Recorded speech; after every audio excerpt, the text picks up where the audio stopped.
Eh,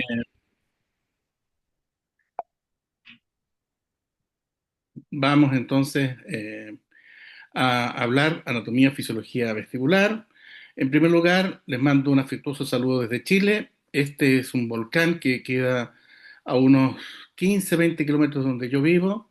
Se llama Volcán Calbuco. Y esta es una imagen de un eh, fotógrafo chileno, se llama Francisco Negroni, donde había una competencia internacional que hablaba de el momento perfecto. Y él hizo esta foto con una tormenta eléctrica sobre el volcán y la llamó el miedo perfecto. Aquí ustedes ven unas imágenes que son maravillosas y realmente eso deja ver cuál es la naturaleza fuerte, dura de la Patagonia en general. Es un clima terrible, frío, calor, abrasador en verano. Y tenemos estos eventos, ¿no? Estas tormentas que son con vientos de 110, 120 kilómetros por hora, ¿no? Esta charla se la vamos a dedicar al profesor Elías Ola, que fue mi profesor de anatomía, mi primer tutor. Le tengo un gran recuerdo de él. Él me enseñó la anatomía del nervio facial. Todavía recuerdo la clase cuando yo no tenía idea y trataba de aprender las tres porciones del nervio facial y realmente él con una dedicación y una amabilidad y una gentileza me enseñó y lo recuerdo hasta el día de hoy con un cariño entrañable, la verdad. Nosotros vamos en esta charla a hablar de tres grandes elementos. Primero vamos a hablar de conceptos generales, después vamos a hablar de aceleración angular y lineal, y después vamos a hablar del futuro de la fisiología del sistema vestibular. Entonces, vamos a partir con esto mostrando, primero, qué pasa si no tenemos un sistema vestibular. Imagínense que tenemos un sistema que es simétrico, funciona como una balanza perfecta, y luego, abruptamente, dejamos de tener este sistema. Esto fue lo que hizo el doctor Mans Magnusson y Michael Calvert eh, cuando hicieron un experimento donde se inyectó lidocaína al 2%, se hizo una administración intratimpánica. Entonces, primero se aplicó obviamente que una lidocaína tópica, se hizo la inyección transtimpánica, y después se pasó a observar y ver realmente cuál era la evolución que esto podía tener, qué es lo que se podía esperar. O sea, obviamente con una paresia vestibular, pero bilateral. Aquí vemos la infiltración en el lado derecho, después el lado izquierdo, y después se empezó a observar esto en una sala, digamos, donde había un anestesista al lado, donde habían varias enfermeras, ¿no? Y se empezó a ver, ¿no? ¿Qué es lo que pasaba? Después de un rato, empezó a sentir náusea, pero no vértigo. La pregunta es, bueno, ¿y por qué no vértigo? Bueno, si nosotros anestesiamos los dos lados, no hay diferencia entre un lado y el otro, por lo tanto no se genera un vértigo. ¿Ok? Eso es un concepto muy importante. No hay nistagmo, no hay vértigo, no hay sensación rotatoria. ¿Qué es lo que tenemos fundamentalmente? Náusea. El paciente siente náusea, quiere ir al baño, a vomitar, es ayudado, ¿no? Por la enfermera, y así van pasando los minutos, van pasando los minutos. Puede sostenerse de pie, observen, puede sostenerse de pie, ¿no? Pero aumenta la base de sustentación, ustedes se dan cuenta de cómo aumenta la base de sustentación, va caminando hacia el baño que queda muy cerca, fue al baño, vomitó varias veces y después está en el suelo, o sea, aumentando la base de sustentación y tiene una ataxia severa, que nosotros llamaríamos grado 3 porque en el fondo este paciente prácticamente no se sostiene solo, o sea, mantiene la posición un poco más erguida porque está apoyado en la pared, pero él no es capaz, ¿ok? Sube a la cama, se siente pésimo, queda boca abajo y aquí tenemos síntomas neurovegetativos, se le ve una piel brillante, sudorosa, o sea, una experiencia que le gustaría tener. ¿Cuánto duró el episodio? 8 horas. Y se pudo reproducir en algún otro momento. Entonces, ¿qué fue lo que pasó acá? Aquí lo que pasó es que en el fondo es que perdimos toda nuestra información del sistema del equilibrio, o sea, perdimos toda la información del balance, de la control postural, de la marcha, perdimos todo lo que era agudeza visual, perdimos la orientación espacial, perdimos también la percepción de automoción y además perdimos nuestra regulación autonómica. O sea, 6, 7 elementos que han vinculado directamente con nuestro sistema vestibular. En alguna parte se dice que todo esto está, digamos, relacionado al sistema vestibular. Bueno, sí, pero verlo así, de esta forma, así abrupta y, digamos, brusca, eso es una sorpresa. Entonces, nosotros tenemos que considerar que nuestro sistema vestibular está relacionado básicamente con muchas funciones, pero donde predomina sobre todo el mantener la posición erguida, también el caminar, y tenemos que considerar que nuestro sistema vestibular interactúa, interactúa con la visión, con el sistema somatosensorial, para poder dar información al sistema, digamos, al sistema nervioso central y proveer esa información de una forma tal que pueda ser de alguna forma organizada y generar respuestas, ¿no? Nosotros vemos, por ejemplo, que la visión y el sistema somatosensorial da informaciones de movimientos que son lentos, de baja frecuencia. Aquí vemos cómo se da esto, ¿no? Vamos a poner el cursor láser y vemos cómo se da esto en la zona de baja frecuencia. Tenemos esta zona de respuesta. En el sistema otolítico, baja frecuencia y llega a frecuencias que son un poco más altas, ¿no? Pero el pic donde realmente funciona mejor es entre los 0,2 y los 2 Hz. Y ahí a partir de los 2 Hz empieza a decrecer ostensiblemente y el sistema de los canales semicirculares o aceleración angular, vemos que parte de muy baja frecuencia y llega a muy alta frecuencia. O sea, este es el sistema que es el más amplio, ¿no? Cuando nosotros tenemos sistemas autolíticos que funcionan en concordancia con canales semicirculares, nosotros vamos a tener lo que se llama la convergencia. Entonces la pregunta es, bueno, ¿y estos sistemas realmente se entienden entre sí? Bueno, vamos a ver, ¿no? Aquí esto es, digamos, importante que nosotros tenemos que tener claro que nuestros sistemas, el sistema visual, nos puede dar información a nivel de rotación 3D, traslación 3D, inclinación cefálica. Perfecto. El sistema vestibular también. Y además nos da la información del vector de gravedad en el espacio. Y el sistema propioceptivo, sí, también. ¿Y estos sistemas concuerdan al 100%? Bueno, ahí es donde está el tema. ¿Por qué? Porque nuestro sistema vestibular, digamos, da información de parte solamente de la, digamos, de la información más relevante, de la que más se necesita. Desde ya hay que decir que nuestro sistema vestibular funciona de forma simétrica. Aquí ustedes pueden ver, por ejemplo, esta balanza, en una parte hay 1 kilo, en otra parte hay 1 kilo igual, pero distribuido de una forma distinta. Pero nuestro sistema, digamos, funciona básicamente por la presencia de unas células ciliadas que tienen un nivel de descarga en reposo, que se excitan y se inhiben, ¿no? Ese es el sistema. Ahora, ¿cómo funciona esto en el sistema de los canales ventriculares? Es una forma. ¿Cómo funciona en el sistema de aceleración lineal, en el círculo del sacro? Es otra forma, ¿no? Entonces, vamos aquí a colocarles un ejemplo y yo les voy a pedir a ustedes que están ahí sentados, digamos, ¿no? Espero con un buen café, grande el café, porque esta charla, digamos, va a necesitar resistencia, resistencia. Y yo les pregunto a ustedes, bueno, a ver, esta mujer que está acá, ¿está girando a la derecha? ¿Está girando a la izquierda? ¿O gira de repente a la derecha o gira a la izquierda? Cuando yo he hecho esto en un auditorio, muchos me dicen, no, a la derecha, doctor, no, a la izquierda, no. No, doctor, a la derecha, pero después a la izquierda. A ver, el 80% dice que es a la derecha. Eso es lo que está estudiado. El 15% dice que rota a la izquierda. Y solamente el 5% dice que rota en un sentido primero y en el otro sentido en el otro. Entonces, la pregunta es, ¿podemos confiar nosotros en la visión? Respuesta, no. No podemos confiar en la visión. Veamos esta otra imagen. Miren, tenemos aquí en un ferrocarril, una estación de trenes, vemos a este actor muy conocido y vemos cómo se produce un desplazamiento, vemos cómo va avanzando, fíjense, y curioso, ¿se está desplazando el tren del actor? No se está desplazando el tren del actor. ¿Podemos confiar en la visión? No, no podemos confiar en la visión. ¿Por qué? Porque la única forma de poder tener la información fidedigna es que esto lo asociemos con nuestro sistema vestibular. Entonces aquí vamos a empezar ya a pasar algunos conceptos anatómicos que son muy importantes y que ustedes, digamos, tienen que tener muy claros.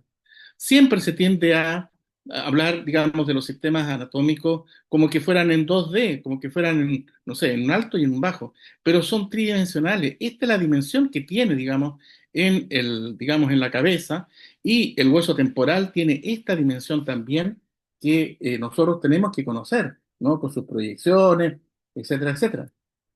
Entonces, es muy importante que nosotros podamos asumir que nuestro sistema vestibular está metido en lo profundo del cráneo, muy protegido, está rodeado muchas veces de una neumatización de la mastoide, que esta neumatización puede ser bastante prolongada y puede llegar hasta la zona del peñasco y puede realmente, en el fondo, hacer que nuestro sistema vestibular, que está en el macizo, un macizo óseo, esté prácticamente flotando dentro de estas celdillas, digamos, celdillas mastoideas, ¿no? Este concepto es muy, muy importante, porque si bien es cierto, está protegido, también está muy expuesto. Ahora, los sistemas de aceleración lineal y angular. ¿Qué es la clave acá? ¿Cuál es la clave? La clave es que nosotros estamos en un sistema, ya estamos en un planeta que tiene gravedad. Entonces nosotros tenemos sensores que no son sensibles a la gravedad y sensores sensibles a la gravedad. ¿Cuáles no son sensibles a la gravedad? Los sistemas de aceleración angular, o sea, los canales semicirculares. ¿Cuáles son sensibles a la gravedad? El utrículo y el sacro, porque tienen estos otolitos, ¿no? Que tienen una densidad mayor que la endolinfa y por lo tanto responden frente a la gravedad. ¿Qué pasa cuando tenemos un vértigo postural paroxístico benigno? Lo que nos ocurre ahí es que estos otolitos se meten en los canales circulares y hacen que ese sensor, de ser un sensor no sensible a la gravedad, pase a ser un sensor sensible a la gravedad. Ahora, estos sensores, ¿cómo funcionan? ¿No? Aquí ustedes pueden ver que nuestros canales semicirculares son muy pequeñitos, ocupan prácticamente el 5% de todo el espacio que ofrece el canal semicircular óseo. Aquí ustedes pueden en esta fotografía digamos, una cirugía que corresponde a un bloqueo del canal semicircular, donde se pueden observar partículas de otolito adentro, pero que de alguna forma nos hacen como de medio contraste y podemos realmente dimensionar cuál es el tamaño que tienen estos, digamos, el laberinto membranoso versus laberinto óseo. Ahora, cuando nosotros hablamos, digamos, de estos sistemas de aceleración lineal y angular, estamos hablando de que nuestro sistema está basado básicamente en mecanorreceptores, ¿no? Entonces, por ejemplo, si una persona gira la cabeza hacia la derecha o hacia el lado izquierdo, se produciría eventualmente una rotación o un desplazamiento ocular, y eso produciría una diferencia de los niveles de descarga basal, de los niveles de reposo, que ya habíamos dicho, ¿no? Que son habitualmente 100 spikes por segundo, y pueden aumentar o pueden disminuir dependiendo del canal que se esté estimulando, ¿no? Entonces, nuestro sistema de aceleradores angulares se disponen en el espacio en una disposición coplanar. ¿En qué sentido? Los canales, digamos, anteriores y posteriores, están coplanares, no están en el mismo plano, pero por ejemplo aquí nosotros tenemos al canal anterior del lado izquierdo que está o se relaciona con el canal posterior del lado derecho. El anterior izquierdo, con el anterior derecho se relaciona con el posterior izquierdo. De ahí salen los ejes que se llaman LARP y RALP, ¿no? Porque estos, digamos, ejes se complementan la función de uno, de un canal con relación al otro. Así como los canales horizontales también actúan de forma sinérgica, los canales verticales es exactamente lo mismo. Entonces, en esta disposición, nosotros podemos percibir todos los movimientos que se pueden producir. Por ejemplo, movimiento en un plano horizontal, movimientos en un plano vertical e incluso movimientos de rotación, como que estuviéramos girando alrededor de una silla, por ejemplo, un sillón rotatorio. O sea, Esto nos brinda aceleración, digamos, podemos detectar aceleraciones en todos los niveles del espacio, en rotación 3D. Y nuestro sistema tiene una capacidad de detectar aceleraciones que pueden llegar a niveles tan bajos como 0,5 grados por segundo al cuadrado. Ahora bien, esta es una disposición real de los canales semicirculares. Siempre nosotros vemos estas imágenes súper estéticas, no, pero esta es una imagen del profesor Courtois, ¿no? Donde vemos que el trayecto que tienen es absolutamente irregular. Vemos que las zonas más periféricas tienden a adherirse, digamos, a la zona, digamos, externa del canal semicircular óseo, ¿no?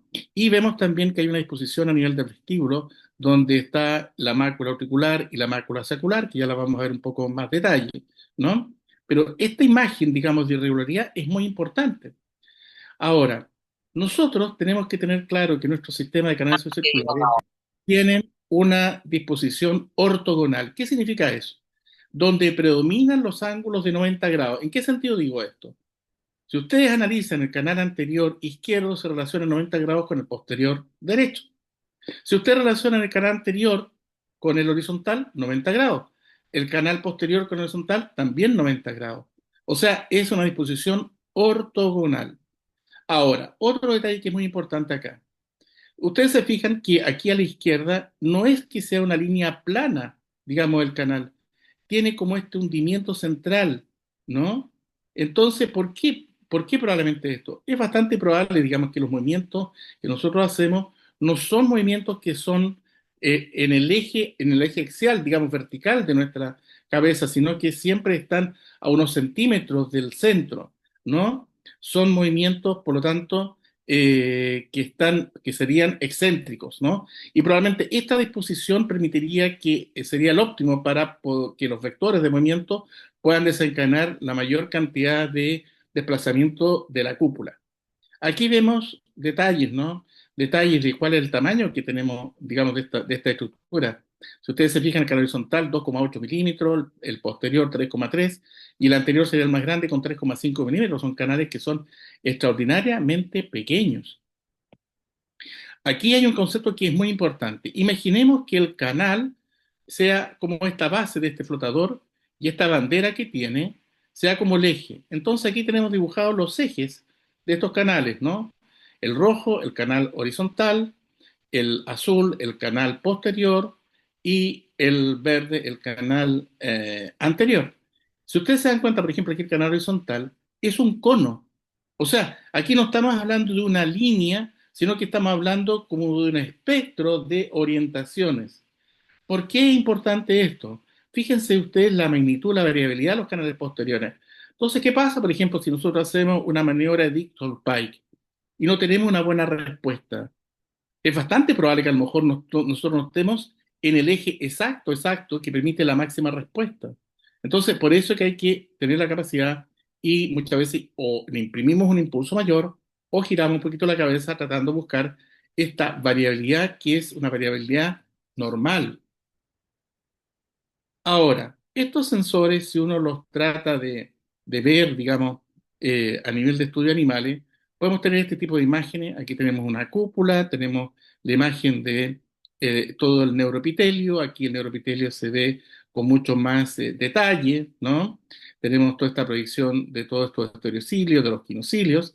Y aquí vemos una imagen para que ustedes puedan ver realmente cómo son estas cúpulas, ¿no? Aquí se hizo un procedimiento traumático donde hubo una, digamos, se desprendió lo que es la cúpula propiamente tal, pero fíjese usted la imagen, ¿no? Una imagen linda, preciosa, pero que realmente muestra la prolongación, digamos, del neuroepitelio. El neuroepitelio es solamente una parte, y todo lo que es la cúpula, que después vamos a ver cómo está constituida, ¿ya? Realmente está conformado esto, ¿no?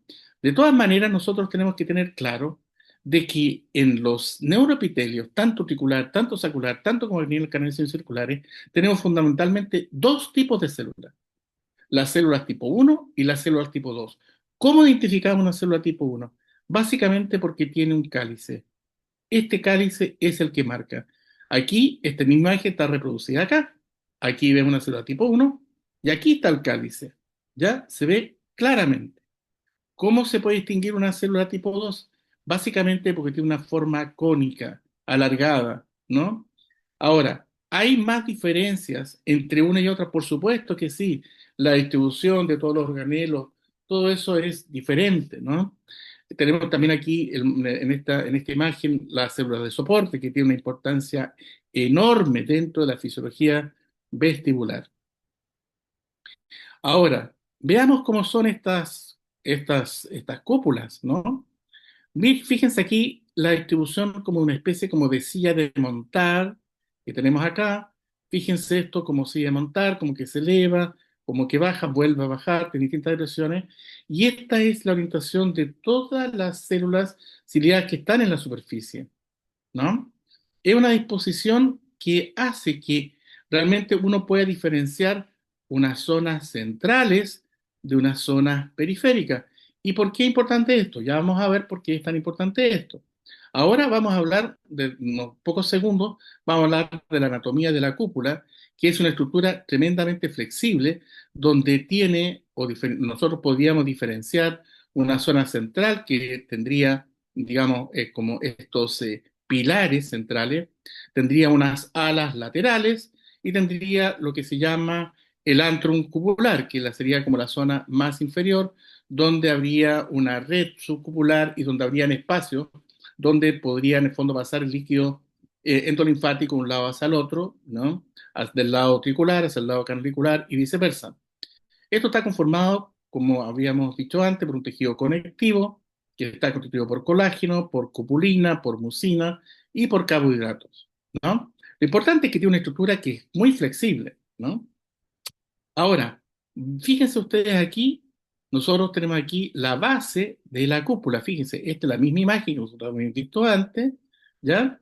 Y aquí vemos que hay una cantidad enorme de células, células tipo 1 en color verde, células de transición en este color celeste, células tipo 2 que por aquí deben estar, ¿no? Células tipo 2 en color, aquí están en color morado, y así, hay distintos tipos de células, y fíjense acá, células dark cell, que son células oscuras, ¿no?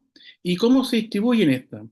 Vamos a ver este video donde ustedes pueden ver, fíjense, cómo se van distribuyendo los distintos tipos de poblaciones celulares. Acuérdense, el color verde, dijimos células tipo 1 y color morado, células tipo 2. Entonces, vamos a retroceder un poco el video, vamos a colocarlo aquí, aquí vamos a parar este video, y aquí yo les quiero mostrar esto. Fíjense que las células tipo 1 están fundamentalmente en la zona central y también algo en la periférica, ¿no? Y las células tipo 2 se distribuyen en otras zonas, por supuesto. Ahora, ¿qué pasa con el interior de cada una de estas células ciliadas? Aquí está lo que se llama el órgano estriado. ¿Esto qué significa? Estas células son totalmente diferentes a cualquier otra que nosotros nos imaginemos de cualquier otra parte del cuerpo. Estas, digamos, células tienen los quinocilios y tienen los estereocilios que están anclados profundamente en el interior de la estructura de cada célula. Pero este anclaje existe, ¿ya? De una forma que es extraordinaria. Miren, vamos a ver aquí cómo va apareciendo el anclaje. Fíjense que llega hasta la zona más basal de cada célula. Arriba hay unas imágenes de color verde que corresponden a las mitocondrias. Y aquí vemos cómo se va produciendo este verdadero anclaje de los estereocilios y de los quinocilios. Entonces, esto hace que realmente la estructura del epitelio, del neuroepitelio vestibular, sea realmente una estructura muy especializada, ¿no? Que finalmente nos permite tener un sistema de una alta sensibilidad. Si nosotros pudiéramos resumir las estructuras que están constituidas, digamos, esta célula ciliada, nosotros tendríamos que decir que aquí en el número uno está el quinocilio, los números dos son el estereocilio, aquí en el número tres son células de soporte, aquí en el cuatro está la placa cuticular, aquí en el cinco son unos pivots, que son una especie como de ejes, digamos, flexibles, digamos, que están en la base de los estereocilios, y obviamente que hay una serie de microvellosidades. Entonces, esta estructura nos permite una sensibilidad enorme, ¿no? Entonces, claro, uno dice, bueno, aquí hay estereocilio, equinocilio, que bueno, debe ser lo mismo. No, no son los mismos. ¿Por qué? Porque los quinocilios o los quinocilios son, digamos, son contráctiles y se pueden mover, a diferencia de los estereocilios. Aunque los estereocilios tienen una proteína que es la actina, que uno siempre la relaciona con los músculos y que se mueven los músculos, ¿no? Se pueden contraer, pero aquí no, no existe la capacidad, digamos, de motricidad. ¿Ya? Esta es la típica estructura, digamos, de los quinocilios, una estructura que se llama 9+2, ¿no? Donde está conformado por distintos tipos de microtúbulos. Entonces, esta estructura nos permite que realmente, cuando haya un estímulo de movimiento, nosotros vamos a tener un sensor mecanorreceptor que va a actuar de alguna forma con un movimiento de todos los cilios, de los estereocilios, los quinocilios, va a producirse un desplazamiento del líquido contenido dentro del espacio endolinfático y vamos a generar un estímulo eléctrico, ¿no? Y este es un sistema que es muy, muy eficiente. ¿Y qué tan eficiente es? Imagínense la Torre Eiffel. Esta Torre Eiffel tiene 357,5 metros. Nuestro sistema, si fuera la Torre Eiffel, podría detectar 2,5 centímetros, 25 milímetros, un pulgar. Nuestro sistema es capaz de detectar eso. Es capaz de detectar desplazamientos de 0,3 nanómetros. Veámoslo así en práctica. Un milímetro lo dividimos en 1000 y tenemos un micrómetro. Un micrómetro lo dividimos en 1000 y tenemos un nanómetro. Este sistema que nosotros tenemos es capaz de detectar 0,3 nanómetros, que equivale a un pulgar en la Torre Eiffel. Y es capaz de detectar 0,03 grados, ¿no? De diferencia. Entonces lo que tenemos realmente es una maravilla. Es un sistema que está optimizado, que ha sido desarrollado a lo largo de nuestra evolución y realmente es algo que nos deja perplejos por la complejidad que tiene, por la simplicidad que tiene y además por el resultado y el efecto que pueda tener. Entonces, volvamos un poco cómo funciona este sistema mecanoreceptor. Dicho bien simplemente, si nosotros tenemos un desplazamiento de los cilios, si estos cilios se desplazan en dirección hacia el quinocilio, vamos a tener un efecto excitatorio. ¿Por qué? Porque entra potasio, entra calcio, no, también por algunos canales sale potasio, pero la cosa está en que se produce un proceso de depolarización y eso aumenta los niveles de descarga. ¿A cuánto los aumenta? Bueno, si estamos en 100 por segundo, lo aumentaremos a 200, 150, 300, lo que haga falta. Pero cuando nosotros tenemos movimiento en dirección opuesta al quinocilio, vamos a tener una polarización de la célula y vamos a tener un efecto de inhibición. ¿Cuánto inhibición? Si estamos en 100, podemos bajar hasta 0. Entonces aquí sale un concepto que es tremendamente importante. Cuando nosotros estimulamos la célula o estimulamos un canal semicircular, la excitación es mucho más potente que la inhibición. ¿Por qué? Porque con la excitación tenemos niveles 200, 300, lo que haga falta, o más. La inhibición tiene como tope el cero. Y esa es la gran diferencia, ¿no?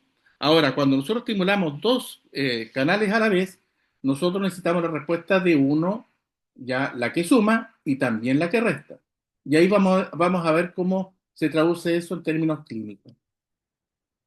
Ahora, nosotros también tenemos que considerar que la función no es solamente dada por las células ciliadas. Aquí esto es como la persona, digamos, en el fondo, que está al lado, la que permite que esto funcione. Entonces, aquí cobra un rol muy importante todas las células de soporte, porque actúan reciclando la endolinfa, actúan reciclando el glutamato, que es el neurotransmisor que se libera. También porque tiene el BDNF, el Brain Driven Neurotrophic Factor, que de alguna forma actúa como protector de todas estas zonas, que todas estas zonas de sinapsis puedan seguir funcionando bien, ¿no? Entonces, cuando hablamos de sistema vestibular, es importante células ciliadas y células de soporte en el mismo peso, no ninguna predomina sobre la otra.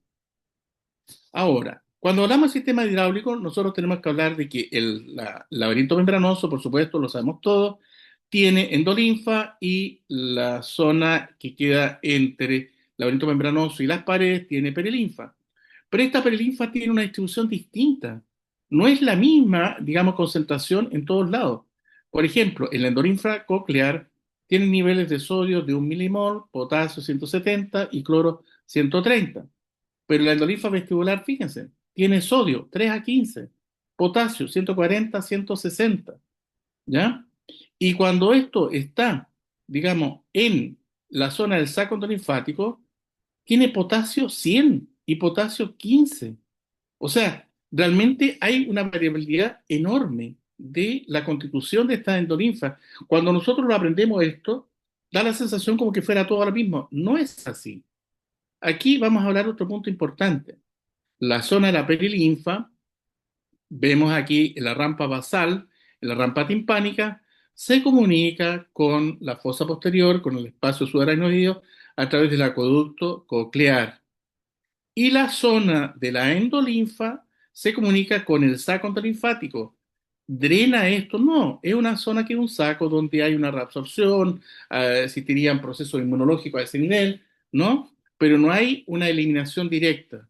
Pregunta, si una persona tiene una meningitis, ¿por dónde entra y compromete y produce una laberintitis purulenta? Por el acueducto coclear, por aquí entra. Porque la única vía de comunicación directa que tenemos. Veamos qué es lo que sucede cuando nosotros tenemos un movimiento a nivel de la cúpula. Ya vamos a ver pequeños movimientos, movimientos oscilatorios, ¿no? Ustedes pueden ver esta imagen, ¿no? Hecha en video, ¿no? Y la verdad, digamos que estéticamente uno puede imaginarse mejor cómo funciona esto, ¿no? Ahora, ¿es esto producido por un desplazamiento líquido? Bueno, esa es una teoría. La otra es que el movimiento produciría por inercia el desplazamiento de la cúpula. También esa es otra teoría. Es importante que sepan que hay una teoría hidrodinámica, que es la en el fondo que se basa en que el desplazamiento cupular es por movimiento del líquido, y cuando hablamos de esto, en el fondo estamos hablando de que el líquido actúa por inercia, o sea, el líquido se permanece estático mientras el continente es el que se mueve, ¿no? O hidrostática, que en el fondo no habría un desplazamiento líquido, sino que sería por inercia directamente el desplazamiento de la cúpula. Las dos son válidas. ¿Se ha demostrado una sobre la otra que realmente haya más sustento de una sobre la otra? No. Aquí vamos a ver un tema que es muy importante. Fíjense esta imagen, ¿no? Que fue desarrollada en base a, digamos, a fundamentos matemáticos. Este sería el desplazamiento de la cúpula. Veámoslo otra vez. Veámoslo otra vez. Aquí vemos que una cúpula que es tremendamente flexible, uno no se imagina que realmente podía tener este grado de desplazamiento. Pero bueno, este grado de desplazamiento se logra cuando el movimiento se produce en el eje del canal.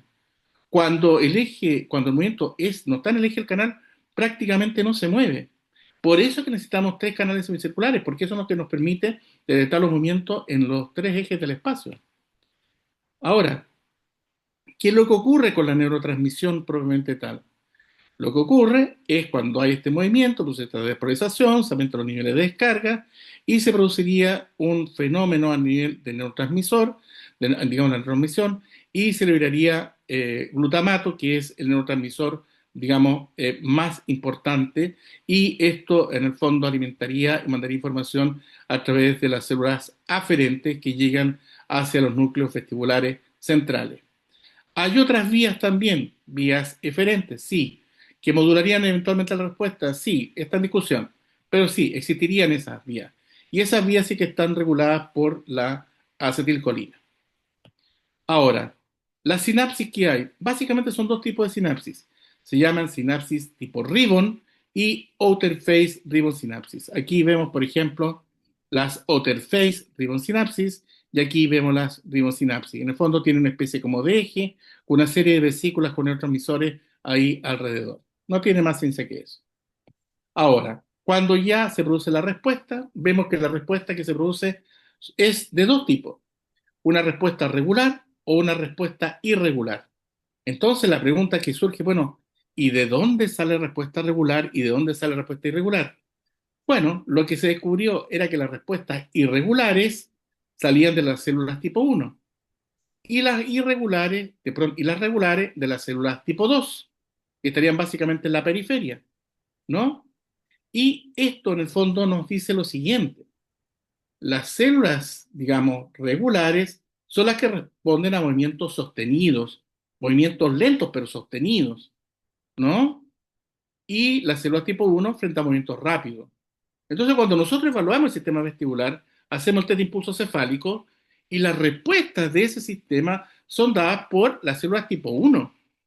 Si hacemos una prueba calórica por las células tipo 2, nosotros tenemos una enfermedad que es la enfermedad de Meniere, donde hay una disociación entre el test de impulso cefálico y las pruebas calóricas. Y esa es la explicación, básicamente, porque probablemente las respuestas están dadas en un caso por las tipo 1, en otra por tipo 2, y probablemente el compromiso que hay en un Meniere es diferenciado. Probablemente compromete más las tipo 2, que son las que realmente se alteran. Entonces, esto hay que tenerlo en cuenta, ¿no?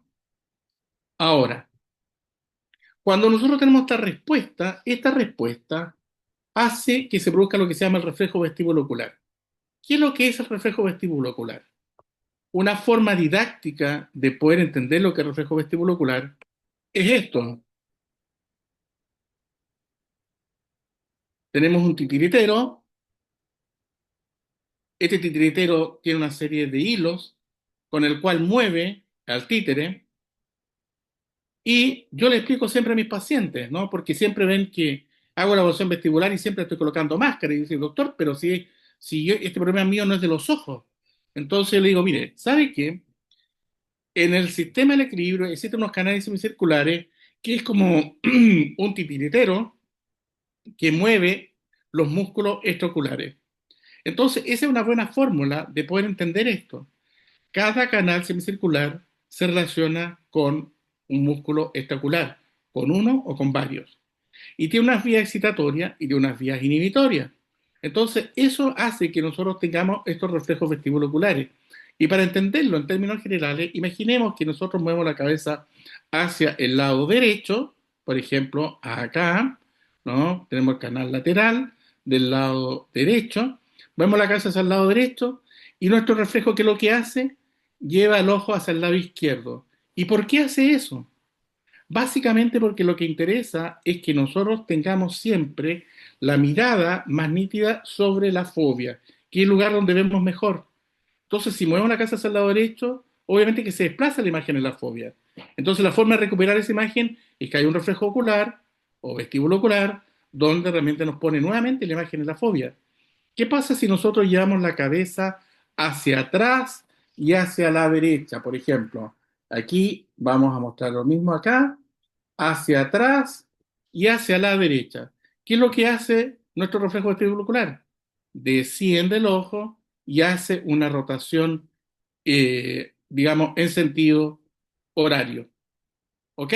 Entonces, cualquier movimiento, y por eso es que es tan importante que ustedes puedan aprenderse esta tabla, que es básica para poder entender los reflejos vestibuloculares, siempre, cualquier movimiento que nosotros hagamos, si vamos adelante, nuestros ojos irán hacia atrás.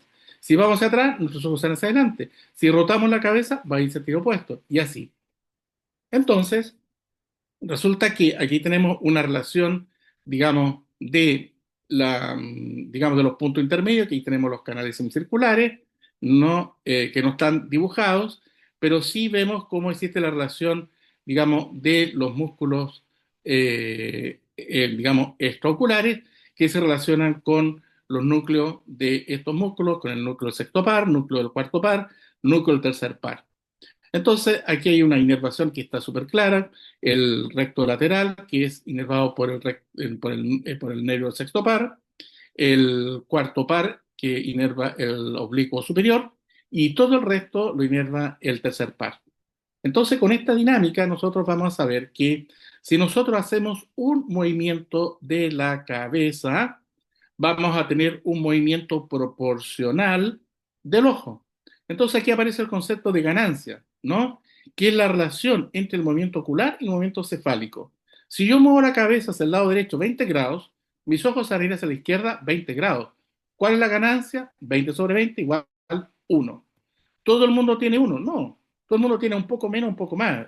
basta o se considera normal entre un 80% de esa respuesta y un 120% de esa respuesta, ¿no? Ahora, ¿qué es lo que ocurre, digamos, en la vida diaria? ¿Qué es lo que pasa cuando nosotros, por ejemplo, vamos caminando? Like a mirror Ocurre image. esto. La persona se va moviendo, mueve la cabeza para adelante, hacia un lado, hacia el otro, se van estimulando los distintos canales y vamos haciendo un movimiento compensatorio que es automático, ¿no? ¿Qué permite esto? Que nosotros mantengamos la visión, vamos viendo todas las cosas de forma nítida. ¿Qué pasaría si no ocurre esto? Bueno, se produciría una oscilopsia que ya la vamos a ver un poquito más adelante. Y aquí vamos cómo se van moviendo los ojos. Se mueven hacia abajo, se mueven hacia abajo, los ojos. ¿Qué pasa con eso? ¿No? El movimiento de hacia abajo, entonces el reflejo hacia arriba y así. Va en dirección opuesta. ¿Ok? Ahora, aquí hay una pequeña trampita y que es importante que nosotros la podamos conocer. Esta trampita se llama sistema de almacenamiento. ¿En qué consiste esta trampita? Si nosotros ponemos una persona en un sillón rotatorio, resulta que al comienzo va a haber una deflexión porque nuestro sistema es un sistema que es acelerómetro. O sea, en el fondo, mientras se esté acelerando, vaya digamos, creciendo la velocidad o decreciendo, ahí va a dar estimulación. Ahí va a haber, en el fondo, excitación o inhibición. Pero si se mantiene quieto, un tema mecánico va a hacer que nuestras, digamos, estereocilio y quinocilio vuelvan a la posición de base. ¿Cuánto tiempo se demoran a hacer eso? 3 a 5 segundos. Por lo tanto, si nosotros tenemos una persona que está en un sillón rotatorio, nosotros deberíamos tener respuesta 3 a 5 segundos. Pero resulta que es mucho mayor que eso. ¿Y por qué pasa eso?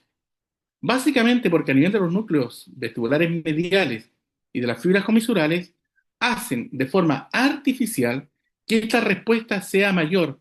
Y eso se llama constante de tiempo, que en el fondo triplica la respuesta natural. De 5 segundos pasamos a 15 segundos. ¿Por qué es tan importante esto? Porque nos permite adaptarnos a situaciones que son diferentes. Imagínense que ustedes tienen que hacer un viaje en un barco que dura varios días. Bueno, resulta que eso significa adaptar todo el sistema. Todo va cambiando. Y una forma, digamos, son justamente con este tipo de recursos que tiene nuestra fisiología vestibular. Vamos a hablar de las leyes de Ewald, que son muy importantes, que tienen relación básicamente con que las respuestas que se tienen, de respuestas musculares y nistágmicas, ya vamos a hablar después del concepto de nistagmo, ¿ya?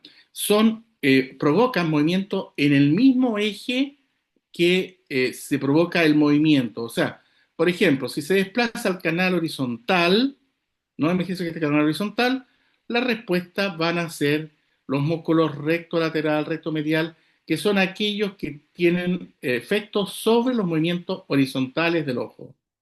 ¿Qué pasa si son de otro canal, canal posterior? Bueno, ahí en fondo va a involucrar canales, digamos, o músculos que tienen relación con movimientos verticales, recto superior, oblicuo inferior, ¿no? ¿Qué pasa con la segunda ley de Ewald? La ley de Ewald dice lo siguiente: cuando nosotros tenemos un movimiento que es en dirección del quinocilio hacia el utrículo, el quinocilio hacia el utrículo, vamos a tener una respuesta excitatoria. Y cuando nosotros tenemos un movimiento en dirección hacia el canal, es inhibitoria. Esto ocurre para los canales horizontales solamente. Y aquí, lo que habíamos explicado antes, la excitación es mayor que la inhibición. Entonces, ¿por qué es importante esto? Cuando tengamos un paciente, por ejemplo, con una canalolitiasis horizontal, cuando nosotros estemos provocando un movimiento en dirección hacia el utrículo, la respuesta va a ser mayor que cuando la respuesta es en dirección hacia el canal. Y eso nos va a permitir definir cuál es el lado que está comprometido. Por ejemplo, ¿qué pasa cuando nosotros tenemos una tercera ley de Ewald que nos dice respecto a qué pasa en los canales anterior y posterior? Aquí ocurre lo opuesto. Si el movimiento está en dirección hacia el canal, la corriente que se produce es excitatoria, en dirección hacia el urtículo, en dirección hacia el urtículo es inhibitoria. Aquí lo mismo. La excitación es mayor que la inhibición, ¿no? Este es un punto que también es muy importante y nos ayuda también a poder, eh, digamos, hacer el diagnóstico diferencial en cuadros de BPPB, canales posteriores, ¿no? Aquí vamos a ver el ejemplo de qué es lo que ocurre, ¿no?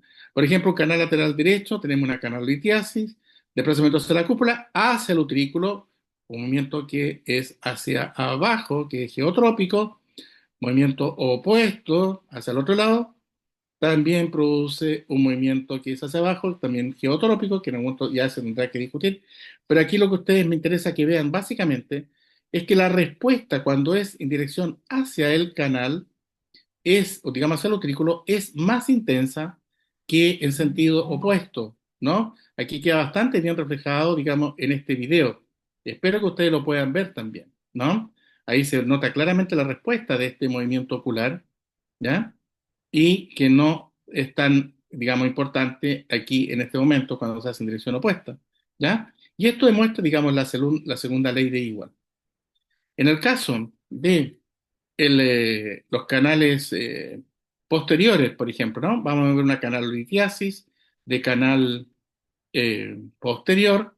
Aquí vemos el desplazamiento en dirección hacia el canal, una corriente excitatoria y produce un movimiento de torsión, básicamente torsional, en el lado ipsilateral y un movimiento vertical en el lado contralateral. ¿Por qué? Porque es una respuesta divergente, ¿no? Vamos a explicar básicamente que es porque la relación que tiene el canal posterior es con el oblicuo superior y con el recto inferior, oblicuo superior ipsilateral, recto inferior contralateral, la vía excitatoria. Entonces, por eso que vemos estas respuestas que son diferidas, ¿ya? Aquí, recapitulando, ¿no? Entonces, nosotros tenemos claro que hay un sistema que funciona, digamos, de forma simétrica y podemos tener excitación en un lado, inhibición en el otro, ¿no? Dependiendo del tipo de movimiento. Por ejemplo, si nosotros movemos la casa hacia el lado derecho, vamos a tener excitación en el lado derecho, inhibición en el lado izquierdo, ¿no? Es obvio esto. Y cuando nosotros tenemos un déficit unilateral, se produce una serie de trastornos y estos trastornos se pueden traducir en diferentes situaciones, ¿no?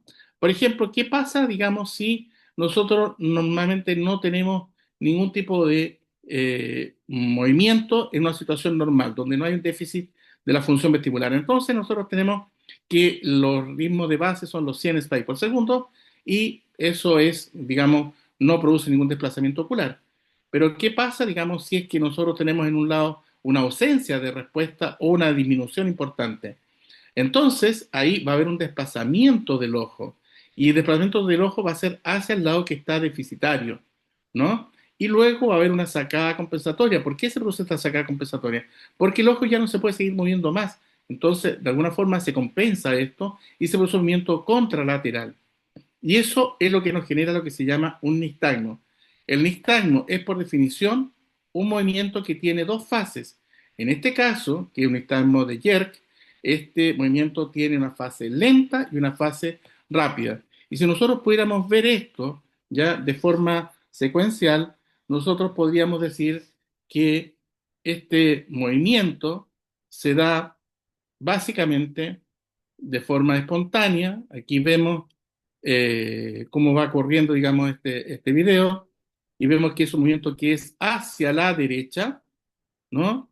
Entonces es el único movimiento que nosotros podemos ver, pero aquí tenemos que tener claro que previo a este movimiento que es a la derecha, hay un movimiento previo que es a la izquierda que nosotros no podemos ver. Nosotros definimos el listamo por la división de la fase rápida, no por la división de la fase lenta. ¿Por qué? Porque la división de la fase lenta nosotros no somos capaces de visualizar. Entonces, si nosotros tuviéramos que apuntar esto en un gráfico, nosotros tendríamos que decir, por ejemplo, que el ojo se desplaza de forma, por el reflejo vestibular, lenta hacia un lado, en este caso es hacia la izquierda, por definición, todo lo que queda por arriba de la horizontal siempre hacia la izquierda, y luego se produce un movimiento compensatorio que es la sacada, que es hacia la derecha, ¿no? Que es en el fondo lo que habíamos visto antes en este video, ¿no? Bueno, y aquí tenemos un nistagmo, que tiene una fase lenta y una fase rápida, que es el clásico jerk nistagmus. ¿Qué pasa cuando nosotros tenemos un movimiento ocular y hacemos un movimiento brusco? ¿No? Lo que ocurre acá es que aumenta, se excita el lado al cual nosotros hacemos movimiento, si estamos haciendo un giro hacia el lado derecho, aumenta el del lado derecho y el del lado izquierdo disminuye. Ahora, ¿qué es lo que pasa, digamos, aquí? Aquí lo que pasa es que se produce un reflejo vestíbulo ocular, por lo que ya habíamos dicho antes, y se produce un desplazamiento en sentido opuesto, o sea, el reflejo vestíbulo ocular va a ir a la izquierda. Pero ¿de qué depende este reflejo vestíbulo ocular? Básicamente de que disminuya el lado izquierdo y de que aumente el lado derecho. Eso es muy, muy importante. ¿Ok? Entonces, la respuesta es un sistema push-pull, un sistema donde baja uno y aumenta el otro. ¿Ok? Ese es lo que se ve la respuesta final. Pero ¿y qué, cómo se traduce eso? Vamos a verlo acá. Nosotros, por ejemplo, nos vamos a fijar básicamente en los movimientos que se hagan hacia el lado derecho, ¿no? Hacia el lado izquierdo hay un impulso cefálico positivo, para hacia el lado derecho es normal. O sea, el ojo se mueve bien, se devuelve bien, por decirlo de alguna forma. Ahora, ¿qué pasa cuando nosotros tenemos un déficit de función de un lado? Lo que ocurre es que nosotros tenemos un movimiento hacia el lado derecho, se mueve la cabeza, o perdón, aquí hacia el lado izquierdo, que es el lado izquierdo comprometido, tenemos un reflejo vestibular, pero el reflejo vestibular no es capaz de llegar al punto que se le está pidiendo, al punto central. Entonces, este se compensa con una sacada, ¿ya? ¿Y por qué este reflejo digamos, está disminuido? Básicamente porque la disminución del lado comprometido, ¿ya? Eh, y el aumento del otro lado no dan, en el fondo, las ganancias que corresponden a una situación normal. Y aquí vemos esto, cómo se traduce esto, ¿no? Y esto ya es un tema práctico para que se pueda entender bien, ¿ya? Aquí hace un movimiento hacia la izquierda y ahí vemos claramente un test de impulso cefálico a la derecha. Y esto, en el fondo, si tuviéramos que decirlo de forma mucho más definida, digamos, en un test de impulso cefálico, vamos a ver aquí que la gana, este es el movimiento que se hace a la izquierda, este es una sacada covert, esta es una sacada over. ¿Qué significa la sacada over y sacada covert? Significa que aquí terminó el movimiento y aparece, el ojo al fondo se da cuenta que quedó atrás y hace un movimiento compensatorio. Aquí se da cuenta durante el movimiento y hace ya una sacada, ¿no? Esa es la diferencia entre sacada over y covert.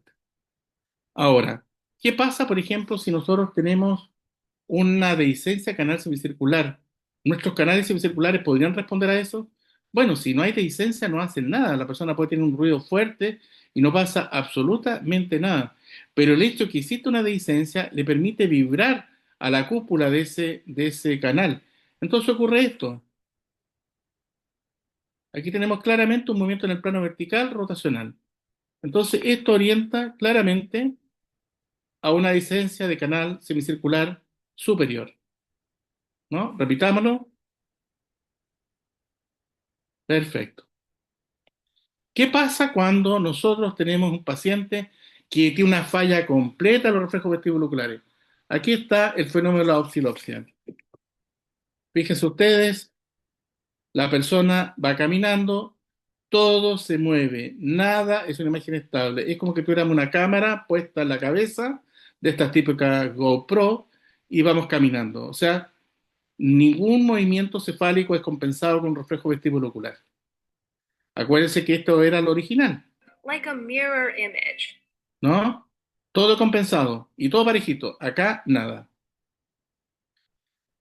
¿Qué otro cuadro también es importante que pueda conocerse en relación a los canales semicirculares, ¿no? Cuando nosotros tenemos un paciente que tiene eh, un vértigo postural paroxístico benigno y nosotros hacemos una reposición de las partículas, nosotros devolvemos las partículas, pero estas partículas se vuelven en masa y llegan en masa hacia la zona del utrículo, ¿no? Y aquí vemos, por ejemplo, cómo quedan dispuestas estas partículas, ¿no? Como una mancha dentro del utrículo, ¿no? Y resulta que esto produce lo que se llama un síndrome otolítico. ¿Y qué es un síndrome otolítico? Básicamente, la percepción de inestabilidad, la percepción como de un mareo, como sensación interna de inestabilidad, sensación de cabeza liviana, sensación como que estaba tomando alcohol el día anterior. Y eso está producido básicamente por un trastorno que nosotros vemos que estaba en los canales semicirculares, pero que al reposicionar produciría lo que se llama un síndrome otolítico por un compromiso o por o niveles de descarga asimétrico en los utrículos correspondientes. Entonces ahora llegamos a los sistemas de aceleración lineal. Lo más importante, esta es la disposición del utrículo, esta es la disposición del sáculo. Si uno suma esto, son 30 grados sobre la horizontal, aquí 60 grados bajo la horizontal. Entonces la pregunta que uno se hace, bueno, ¿los utrículos para qué responden? Entonces uno diría, bueno, responden básicamente para movimientos horizontales, ¿no? Movimientos de traslación hacia adelante, hacia atrás, de un lado hacia el otro, y movimientos de inclinación. Y el sacro, bueno, movimientos hacia arriba, hacia abajo, flexión, extensión. Vale, sí. La pregunta es, bueno, ¿y si yo hago un movimiento de flexión, extensión, también responde el utrículo? Por supuesto que sí. Lo que pasa es que no responde tanto porque el vector probablemente no está justamente en esa dirección, ¿no? Pero nuestro sistema autolítico es maravilloso, es capaz de detectar aceleraciones que exceden los 2 centímetros por segundo al cuadrado, puede también medir aceleraciones lineales. Entonces, si uno tuviera que elegir entre quedarse con el utrículo del sacro y los canales semicirculares, ¿no? Entre uno u otro, es mucho mejor quedarse con el utrículo del sacro, porque el utrículo del sacro da información de aceleración angular, también de inclinación de la cabeza, una precisión de 0,5 grados. Entonces, nosotros podemos ver todos estos movimientos, ¿ya? Movimientos hacia adelante, hacia atrás, movimiento de inclinación de la cabeza hacia un lado hacia el otro, y movimientos hacia adelante, hacia atrás, que es lo que nos da básicamente la información de aceleración lineal. Entonces, estos sensores están muy, muy protegidos. Aquí vemos un fresado del promontorio, donde vemos la zona de la mácula auricular acá, la mácula sacral. Aquí vemos la ampolla al canal anterior, la ampolla al canal lateral, la ampolla al canal posterior. Aquí vemos cuál es la disposición, digamos, un corte histológico, el utrículo, el sáculo. Vemos aquí también en un paciente que tiene un menir avanzado, cómo se ven, digamos, la zona desprendida, digamos, de los otoritos dentro del utrículo, ¿no? Y aquí una capa, digamos, una disección de un utrículo donde se ve la zona estiolar, aquí a ese nivel. Entonces, es importante, digamos, que nosotros tenemos que tener claro que esta sería la mácula, o, digamos, utricular o sacral, este sería, digamos, el continente, el utrículo o el sacro, ¿no? ¿Y cómo se movería esto? Bueno, aquí vemos, por ejemplo, una recreación, lo mismo. Aquí vemos que los quinocilios están en dirección opuesta, por lo tanto, este claramente es un sáculo, al que estamos viendo aquí el movimiento, porque si fuera un utrículo estarían los quinocilios apuntando hacia la zona celestial, ¿ya? Aquí existe lo que se llama el cambio de polaridad inversa, donde justamente es la zona celestial donde cambian la orientación de las células ciliadas dentro de los órganos otolíticos. Entonces, es muy importante saber también la disposición que tienen estas estructuras dentro del vestíbulo, ¿no? Si ustedes se fijan acá, aquí tenemos la zona del utrículo, aquí la zona del sacro, y fíjense cómo está la zona de las máculas correspondientes que están dibujadas aquí en color café, ¿no? Estas estructuras producen relieves dentro de la pared medial del vestíbulo, produce el receso esférico, el receso elíptico, ¿no? Y también hay alguna estructura que también se ve el relieve, como el acueducto vestibular, ¿no?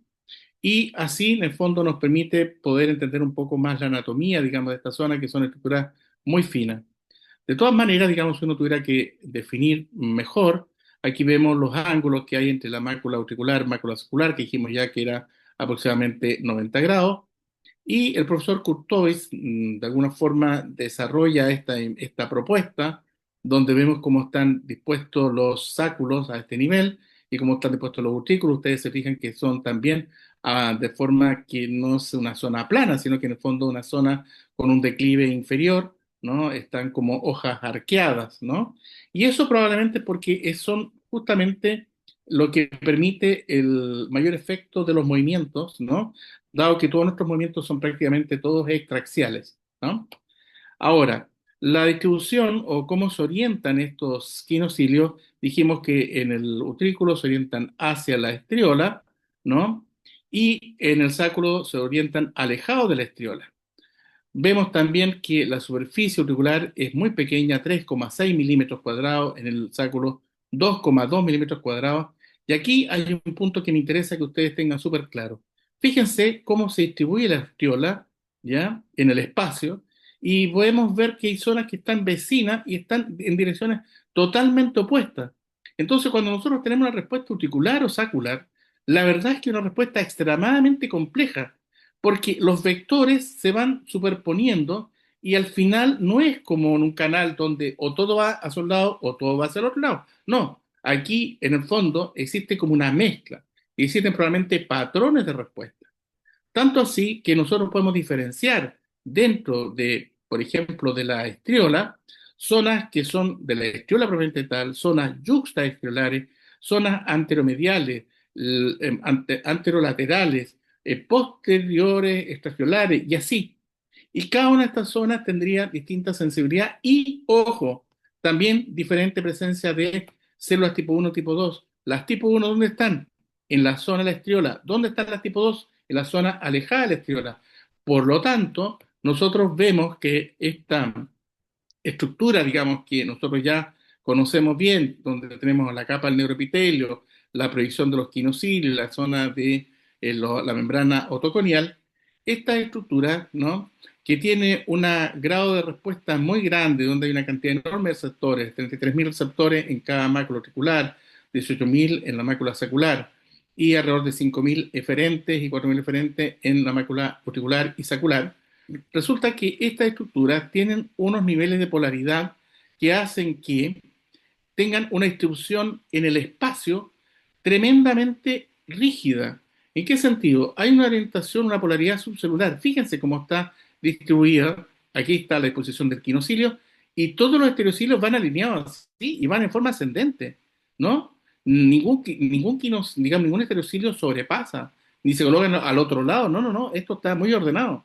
Cuando hay una disposición celular, también lo mismo, están todos orientados en la misma distribución. Y cuando hay digamos, en el caso del triángulo sacro, también hay una polaridad tisular. O sea, están todos orientados hacia la estiola o en dirección opuesta a la estiola, ¿no? Y la distribución es como la que ustedes pueden ver en esta imagen acá. Ahora, ¿cómo responde esto? ¿Y por qué es tan importante esta distribución? Básicamente porque el utrículo y el sacro también son acelerómetros, no son velocímetros. Entonces nosotros podemos tener dos tipos de respuestas. Una, que la autoconia se mueva, o lo otro, que el neuroepitelio se mueva. Por ejemplo, ¿cuándo se podría mover una autoconia? Por ejemplo, cuando nosotros vamos en un auto, en un coche, vamos acelerando, ¿no? Y por inercia, digamos, las autoconias quedan atrás. ¿Y cuándo se podría hacer que el neuroepitelio se mueva? Por ejemplo, cuando flexionamos la cabeza. La cabeza es la base a la que se mueve el neuroepitelio y lo otro queda arriba por inercia. Entonces aquí se da una situación bien especial. Por ejemplo, cuando hay una persona que viaja en un coche, esta sería la disposición de las células auriculares, por ejemplo. Cuando hay aceleración, se desplazan hacia atrás, produciría una inhibición, ¿no? Porque están en dirección opuesta. Luego, después de 3 a 5 segundos, volverían al nivel normal, ¿no? Luego frena, desacelera, ahí habría una excitación porque los cilios están en dirección hacia el quinocilio y después nuevamente al reposo. ¿Cuál es el gran inconveniente de esto? Que en el caso del utrículo no es posible diferenciar cuando hay un movimiento hacia adelante, hacia atrás, de cuando hay inclinación. Y esa es una gran limitación que existe, ¿no? Por eso es que esa información se complementa probablemente con la que provee los canales semicirculares, ¿no? Y aquí esta es una lámina que es súper interesante. Me gustaría que pudieran poner bien atención en esto. Imagínense qué es lo que pasa cuando hay una aceleración de la cabeza de forma progresiva, ¿ya? Y aquí vemos que en las zonas más azules o más verdes no hay tanta aceleración, pero la aceleración máxima es, digamos, cuando está estimulada o se estimulan estas zonas.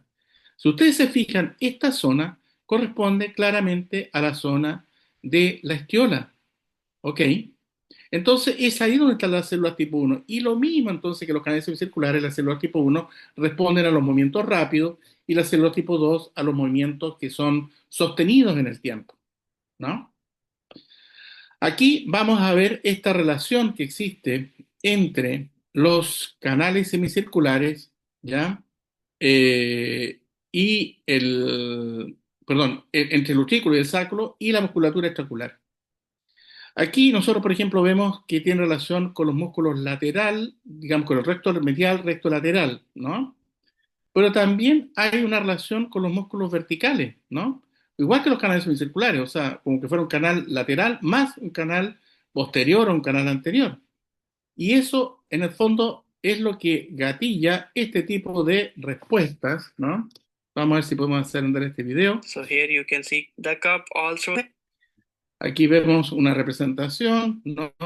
Una persona que va andando en un coche y vemos realmente cómo se va produciendo este movimiento a nivel del utrículo, ¿no? Eso es, vemos cómo se produce este desplazamiento acá a este nivel, ¿no? Y esta sería quizás como una imagen bastante real de lo que realmente estaría ocurriendo. Entonces, ¿por qué es tan importante esto? Porque resulta que si yo estimulo el nervio auricular del lado izquierdo, yo voy a tener tres respuestas en ambos ojos. Voy a tener elevación del ojo, un movimiento sentido antihorario, un movimiento de desplazamiento lateral. ¿Ok? Y se fijan, digamos, son movimientos que son, digamos, que van a la par uno con el otro, ¿no? Y eso ocurre cuando hay una estimulación del nervio auricular del lado izquierdo. Entonces, ¿cómo funcionaría esto desde el punto de vista real y en qué momento nosotros lo podríamos ver? Imaginemos esta situación. Un motociclista que por aceleración tiene que inclinar su moto hacia un lado y hacia el otro, a él lo que le conviene básicamente es tener claro cuál es la vertical y cuál es la horizontal, ¿no? Entonces, él va moviendo su cabeza para poder siempre tener esta imagen sumamente clara. ¿Y cómo se logra eso?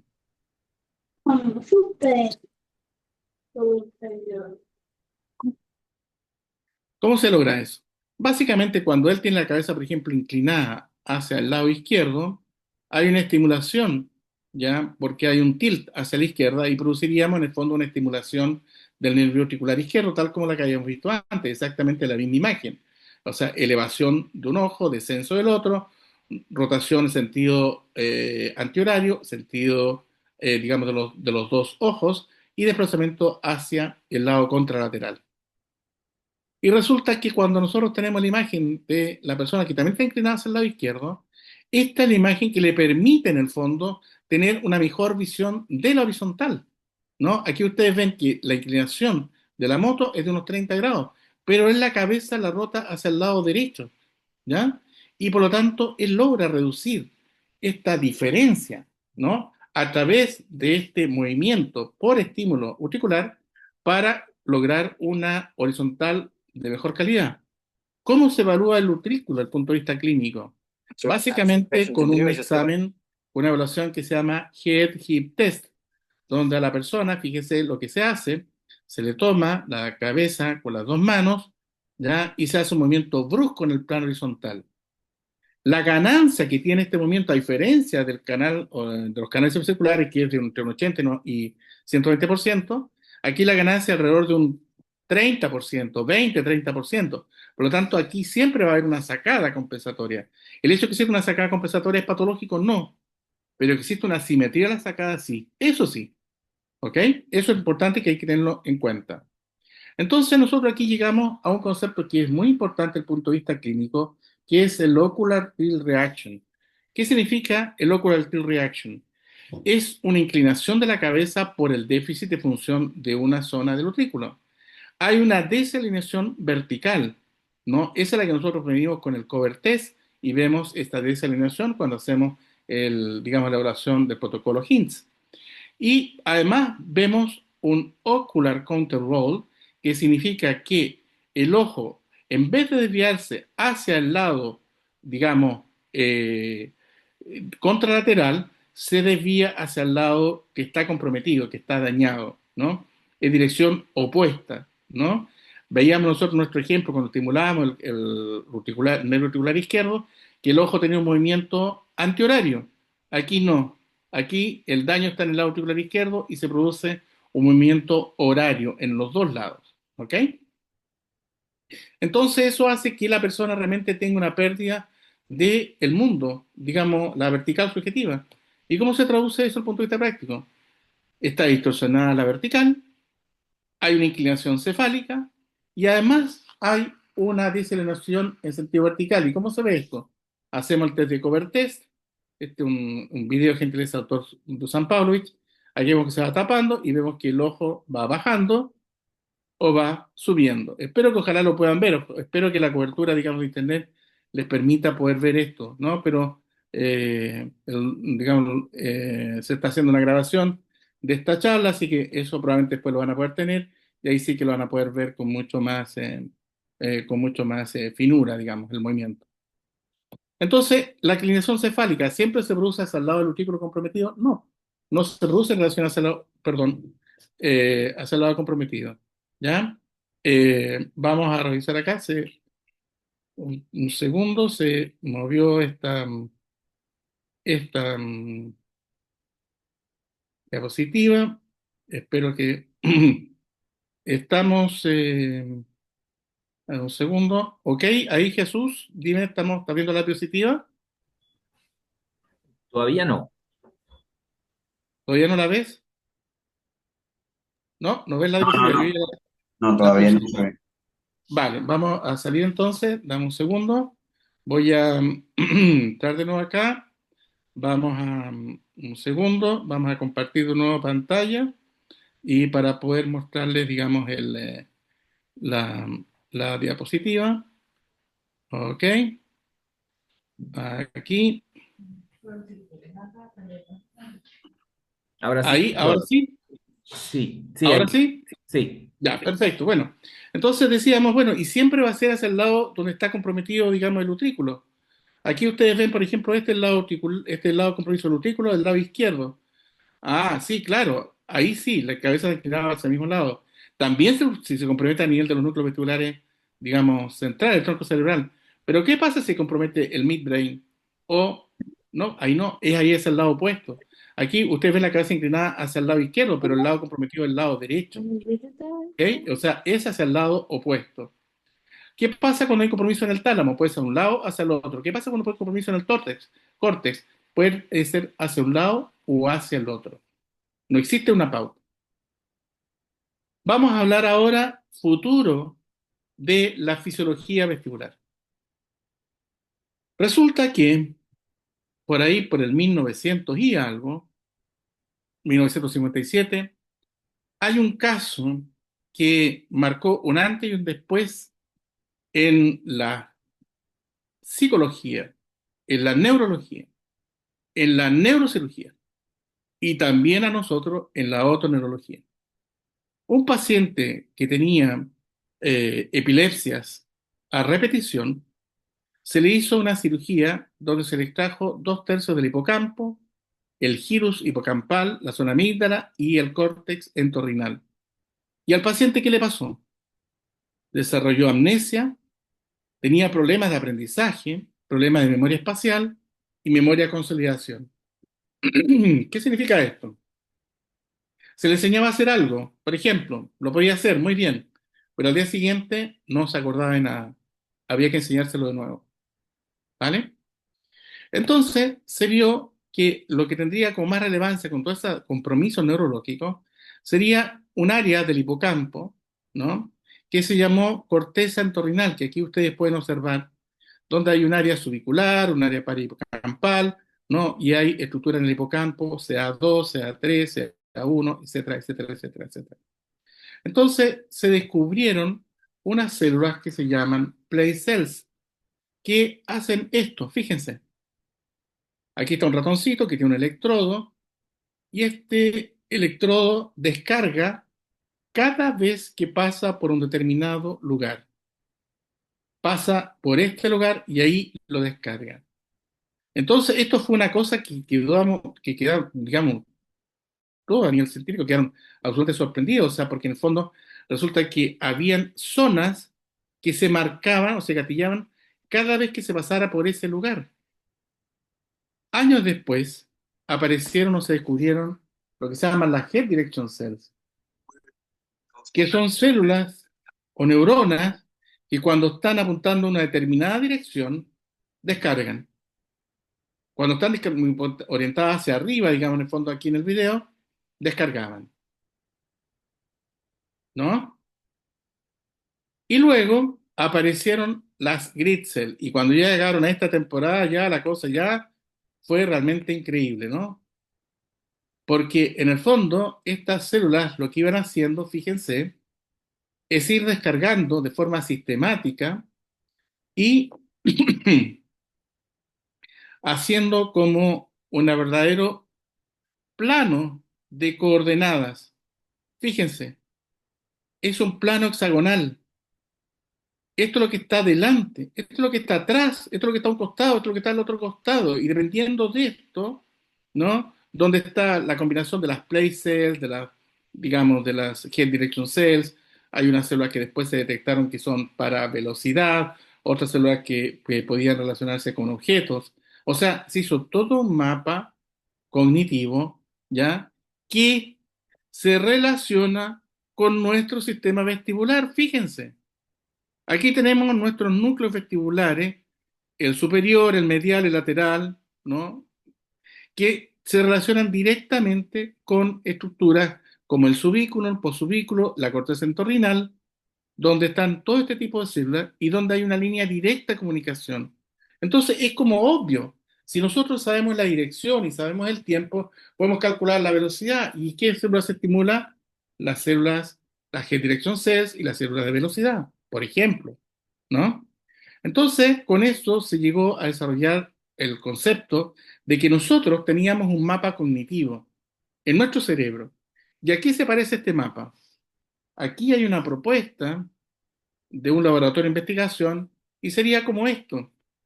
Sería como que existiría un sistema con coordenadas, ¿no? Que estaría, habría una arriba, habría una abajo, habría una derecha, habría una izquierda. Este es el Instituto Kavli. Y amigos míos, este es el futuro de la autoneurología. ¿Por qué? Porque resulta que cuando nosotros tenemos un paciente con una vestibulopatía vestibular crónica, lo que se produce atrofia es en estas zonas, en las zonas hipocampales, en las zonas hipotalámicas.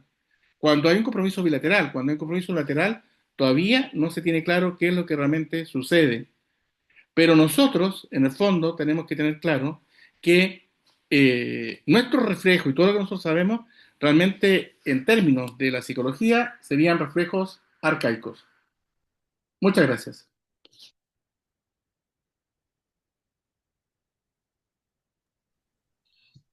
Gracias, doctor Pinto, por tan excelente y clarísima presentación. Quiero pues saber si los participantes tienen alguna pregunta, aprovechando que está el doctor Pinto acá para contestárselas. Pueden alzar su mano o escribirla a través del chat. Por ejemplo, O mejor, prender el video y es más simple, así más dinámico, más entretenido. sí, sí, sí. Mire, por ejemplo, había una pregunta. En el reflejo vestibulocolar, donde hay la foveación, se miden los movimientos, básicamente nosotros los medimos con movimientos laterales, es decir, déjenme prender un poquito la cámara, movimientos laterales, pero ¿por qué no se puede hacer o por qué no se puede medir con movimientos de arriba hacia abajo?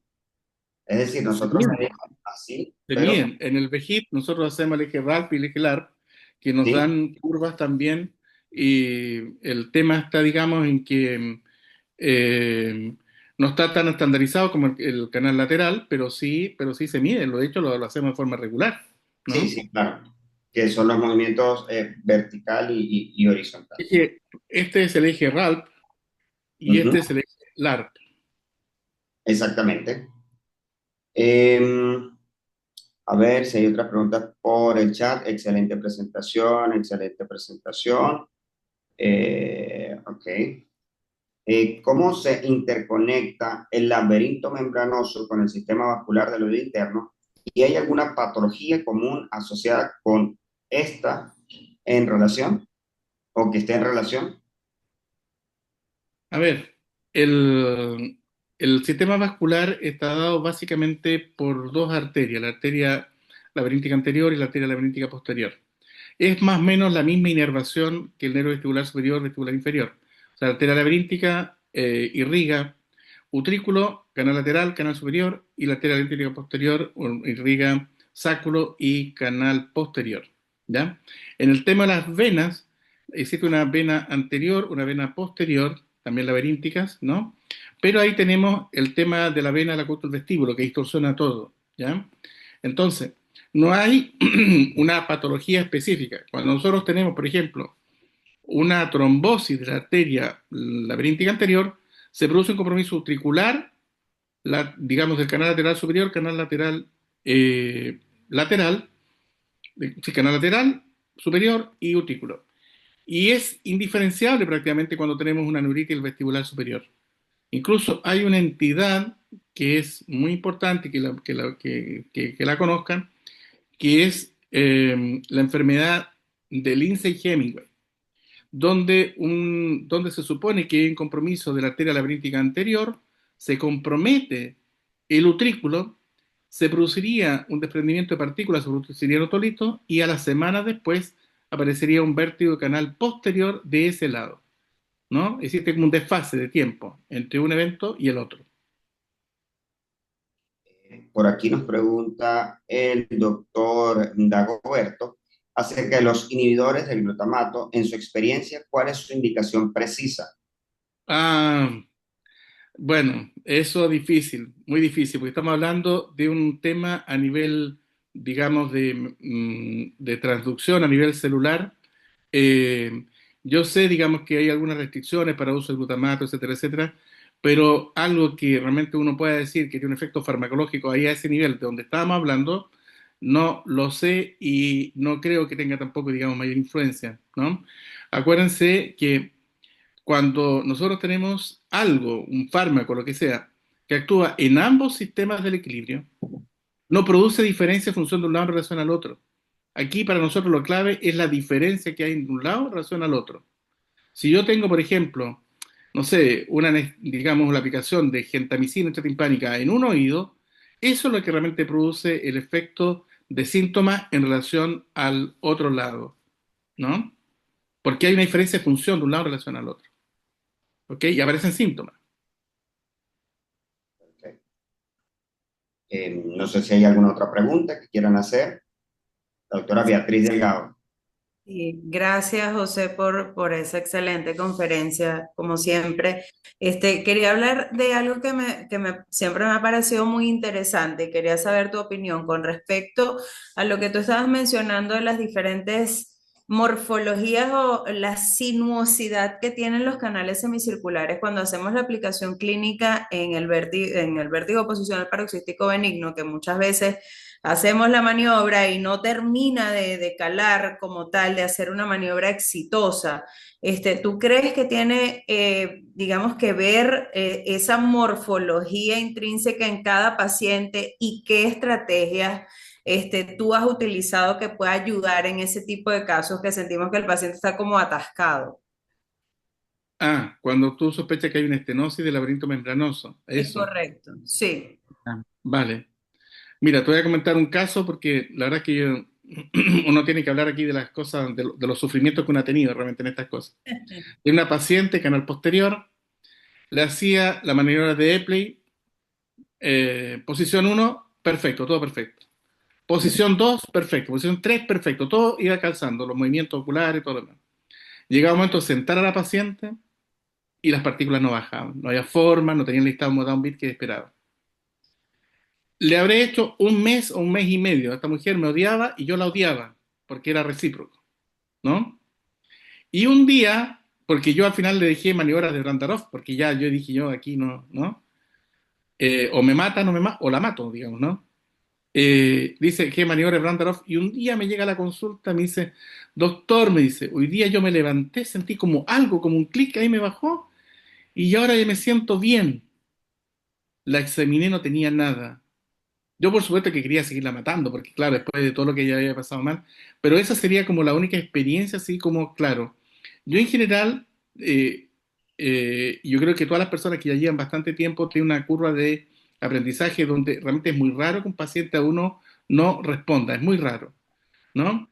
Entonces, yo en algunos pacientes he pedido que puedan hacer una resonancia magnética con protocolo, digamos, para poder ver y determinar si que existiera alguna estenosis en el laberinto membranoso. Pero la verdad es que me ha ido mal. ¿En qué sentido? No, no, esos protocolos no están como bien definidos. Eh, es muy difícil, yo creo, que poder establecer esto, ¿no? Lo más práctico de repente es la clínica que uno pueda tener. y ayudarse de movimientos quizás un poquito más bruscos, usarse vibradores, por ejemplo, también, ¿no? Todo Yo eso creo que te iba a eso, consultar, si has utilizado los vibradores sí, sí, sí, para sí, sí, este caso de pacientes en los que habitualmente tan a la primera como normalmente ocurre, no hay un sí. éxito en la maniobra. Yo tengo un vibrador, un Novafone, eh, que es, digamos que bastante estandarizado, lo voy a mostrar aquí en la pantalla, este aparatito que está acá, ahí. Este da 50 y 100 hercios. Y con este me ha ayudado, digamos, ¿no? Algunas veces funciona, algunas veces sí, otras veces no. No existe como una fórmula perfecta en esto. Ok, gracias José, gracias. Y la última pregunta por acá, nos hablan sobre estenosis del canal semicircular lateral, si siempre es médica o si existe tratamiento quirúrgico. Estenosis, perdón, no escuché. Canal semicircular lateral, Estenosis canal semicircular lateral. sí. A ver, como entidad, nunca me ha tocado ver un caso, ni estudiarlo, ni nada. ¿Qué es lo que me ha tocado ver de canal lateral? Básicamente fístula de canal lateral, ¿no? Es como la única patología específica. Y alguna vez leyendo el libro de Chuknek, también leí de algunos casos que tenían ellos dentro del muestrario, digamos, de huesos temporales, pacientes con daño en la cúpula, con atrofia, con alteraciones morfológicas, ¿no? Retracción, etcétera, etcétera. Eso es lo único que sé de canal lateral. Lo otro son las fracturas de canal lateral, digamos, ¿no? Eso, pero eso ya es otra cosa. Pero estenosis no me ha tocado ver, ¿no? Ok. Y la doctora Yoreida Laguna preguntaba para que por favor pudiera repetir las maniobras utriculares Ah, para evaluar el sistema el, utricular. bueno, lo que se hace es el Hep Hip test, donde se toma al paciente, ¿no? Y se le mueve horizontal, brusco, hacia un lado o hacia el otro, ¿ya? Y ahí lo que se obtiene es una sacada, digamos, en el plano horizontal, ¿ya? ¿Y por qué se obtiene eso? Porque la ganancia de ese movimiento es alrededor de un 30%, ¿ya?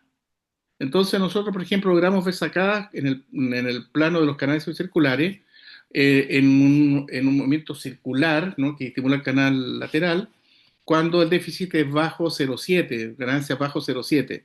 Pero estas como tienen 0,3, entonces debiéramos ver siempre una sacada compensatoria. Pero deberíamos ver sacadas compensatorias hacia un lado y hacia el otro. Entonces, ¿qué es lo válido acá? No es que tengan sacada. Lo válido es que la sacada sea asimétrica. ¿Ya? Eso es lo que vale. O sea, donde hay más sacada es el lado probablemente comprometido de la zona auricular. ¿Ya? Ok, doctor, también nos pregunta por aquí la doctora Agobián acerca del BPPB, que si bien es cierto la presentación posterior es la principal, ¿qué tan frecuente es en su experiencia el BPPB multicanal y en esos casos qué consideración toma para la rehabilitación? Me ha tocado, creo que una o dos veces paciente con BPV, digamos, multicanal, porque sus pacientes son traumáticos. Normalmente yo trabajo en una consulta privada donde no me llegan los pacientes traumáticos, no trabajo en hospital, entonces es una gran limitación.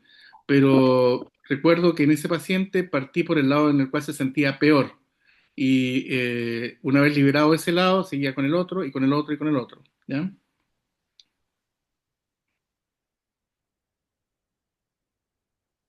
Perfecto. Eso. Bueno, creo que por los Sí, momentos no hay más preguntas. sí, bueno, yo creo que hemos cumplido el objetivo. Muchísimas gracias, doctor Pinto. La verdad es que ha sido un detalle anatómico y fisiológico importante que nos ha dado hoy de la vía vestibular. Gracias a todos los miembros del Comité de Otoneurología de la sociedad. Y bueno, con esto nos despedimos. Dios mediante el próximo lunes tenemos un webinar del Comité de Otología. Vamos a hablar sobre otoscopia y su importancia en el diagnóstico. El doctor Juan Lorenzo Emmanuel. Así que bueno, muchas gracias a todos, doctor Pinto. Bienvenido en nuestros próximos congresos, Dios mediante. Lo esperamos Bueno, por que esté muy aquí. bien, doctor. Un abrazo para todos. Que estén muy bien. Buenas noches. Buenas noches.